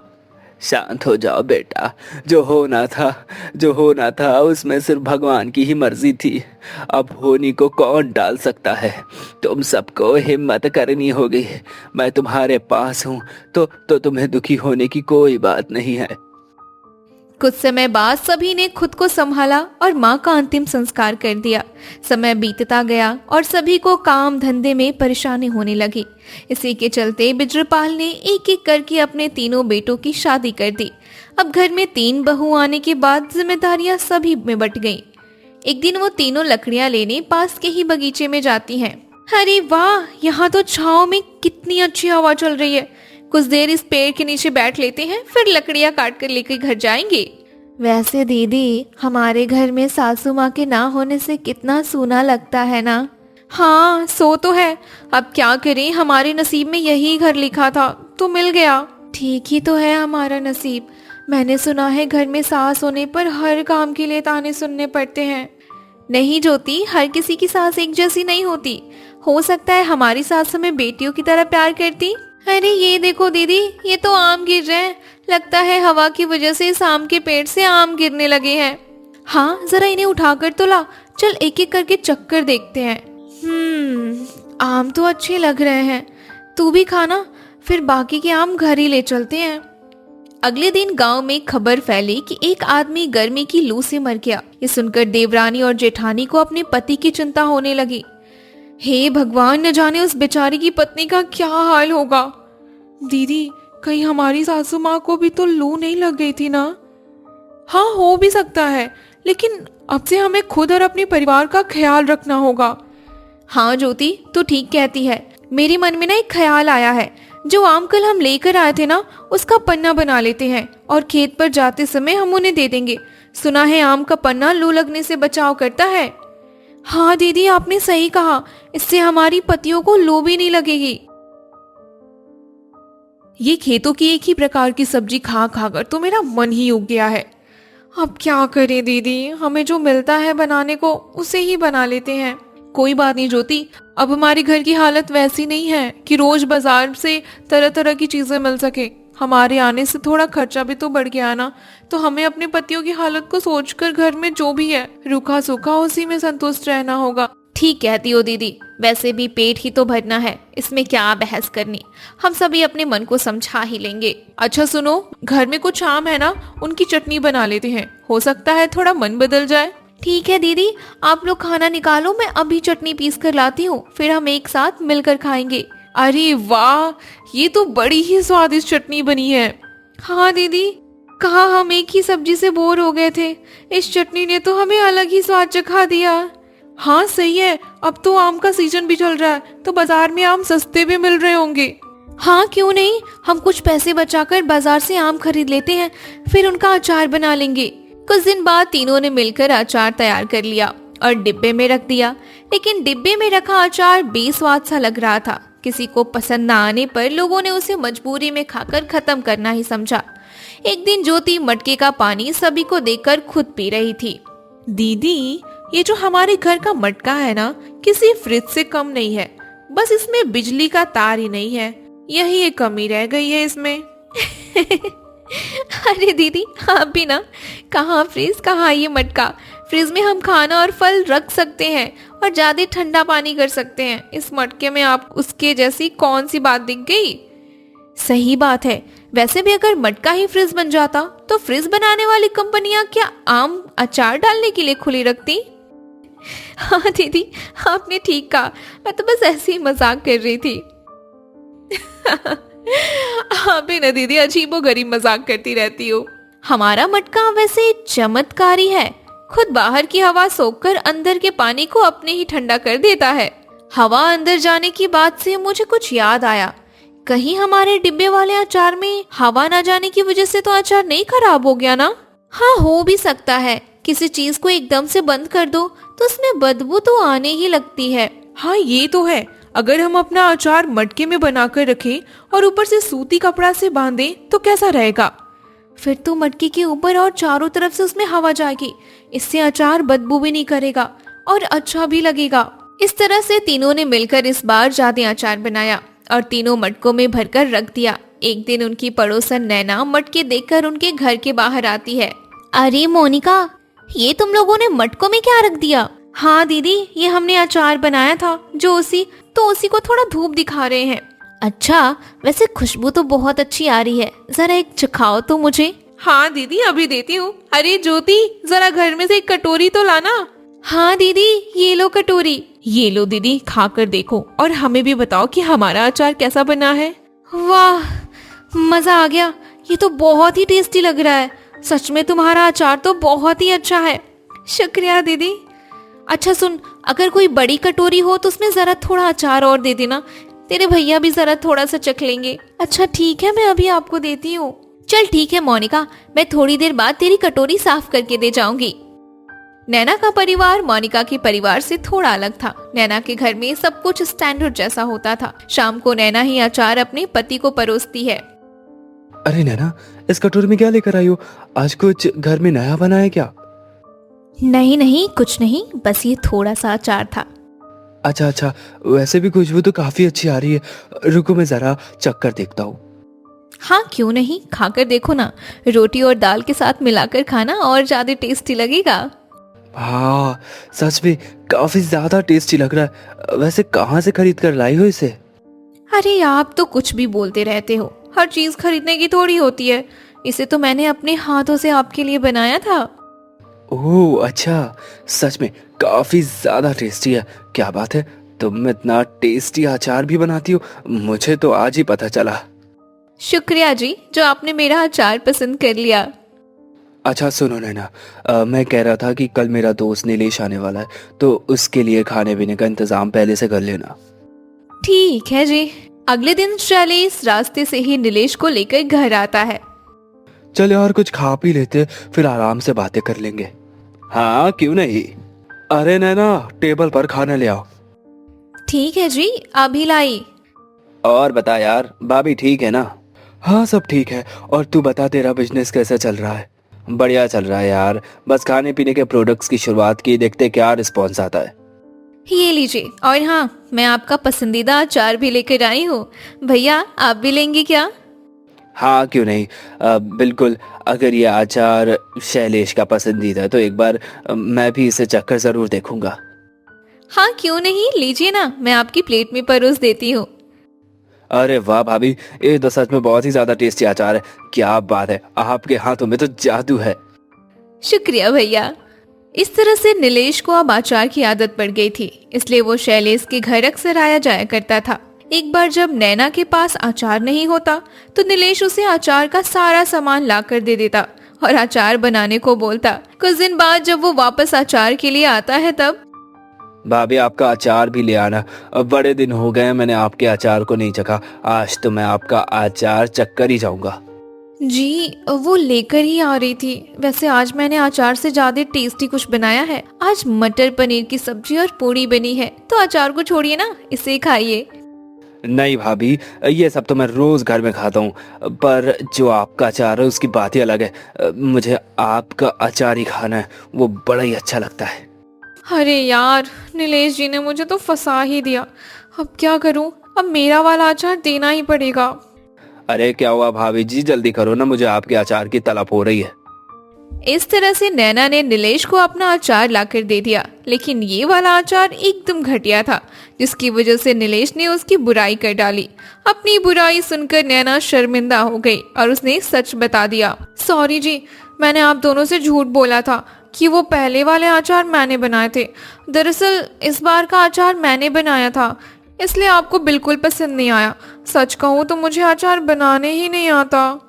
उधर देवरानी और जेठानी अपने पहले अचार से बोर होकर कुछ अलग ही सोच रही थी। मैं सोच रही थी कि हम अपने अचार में कुछ और नयापन लाएं क्या?